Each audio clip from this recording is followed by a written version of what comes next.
So, good evening, Res. So, kwento ko lang yung ginawa namin kahapon. Yun nga, sinabi ni Isa, ni Arisa na pumunta kami doon sa Good Shepherd. Tingnan namin si Eugene. Actually, nung una, tinignan ko yung book, parang mataba si Eugene. Pero, yung pumunta kami sa Good Shepherd, ganyan lang pala siya kapayat. Parang loob ng ballpen. Yung paglalagyan ng ink. Tapos, yung pinakamahaba is 6 inches. Yung life lang nila magtatagal 1 to 3 years. So, yung pinakamahaba na siguro 10 inches na siya ngayon. Kasi 2 years old na. So, malapit na siya mag 3 years old this coming, siguro October, sabi nung nagtotalk sa amin doon. Sabi nila, kapag kumain daw sila, kain na sila ng kain as in kain hanggang mabusog. Kapag bumili ka ng starter kit, tinanong ko kay Bishop, kapag bumili ka ng starter kit, tataas ba sila sa basket tapos lalabas? Sabi ni Apo, hindi sila lalabas kapag pinakain mo. Lalabas lang sila kapag gutom, sabi niya. Tapos tinanong ko, paano yung cycle nila kung paano kumain?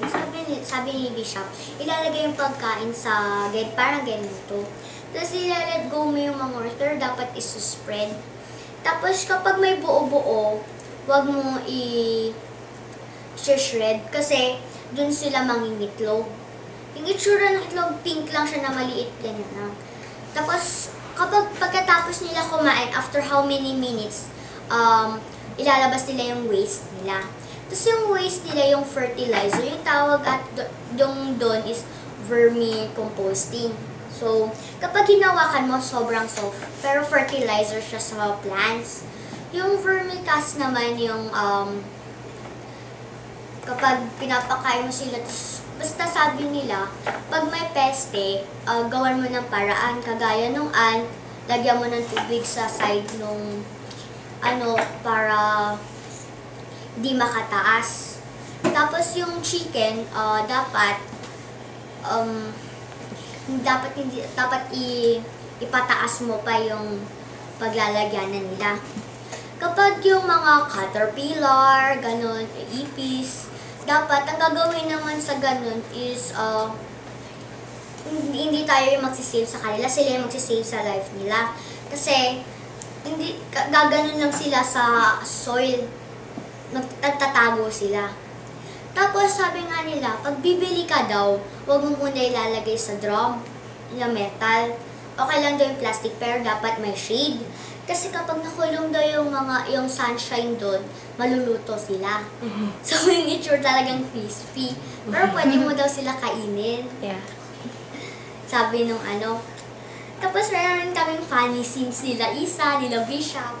Kasi yung pumunta kami doon for lunch, sabi ng sister na kasama natin, "Ay, look, Apo, that is a solar light," sabi niya. Paggabi daw, umiilaw sa plant kasi wala talaga ng electricity.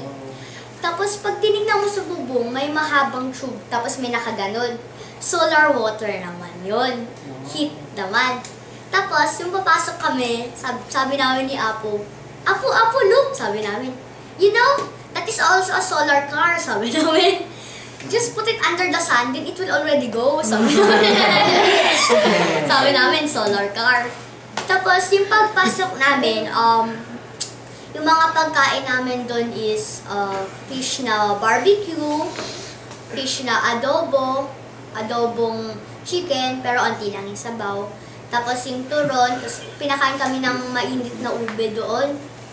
Yun. Tapos binibigyan kami nila Isa nung fish na barbecue. Tapos sabi ko, ay, allergic po ko sa seafood. Sabi ko, sabi ni Father Manny, really? You're allergic? Sabi niya.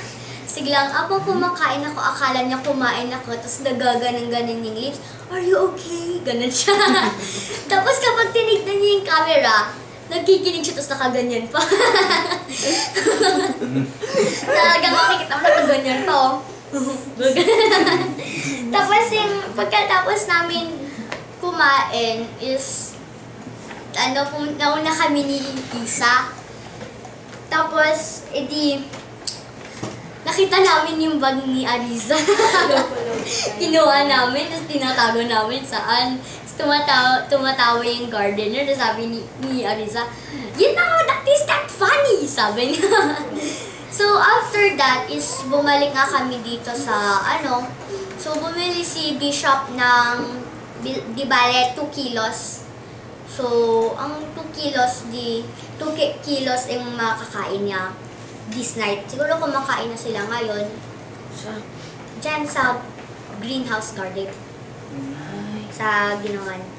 So, yun nga, pag may nag-i-invite sa'yo, tapos may time ka, just say yes. Kasi, that is also an experience and para siyang adventure. Exciting talaga siya. Kasi kasama ko si Ariza, Isa, tapos lalo na si Bishop. So, makikita mo talaga yung smile ni Bishop sa amin. Kasi kapag hindi kasama si Isa, si Ariza, hindi siya mag-smile ng ganon. Kasi kapag wala sila, tahimik lang ako. Hindi, kapag ganon, hindi siya mag-smile. So, pinapasalamatan ko si Ariza at saka si Isa sa pagsabi ng oo sa invitation ko sa kanila na sumama sa amin ni Bishop. So, yun nga, thank you.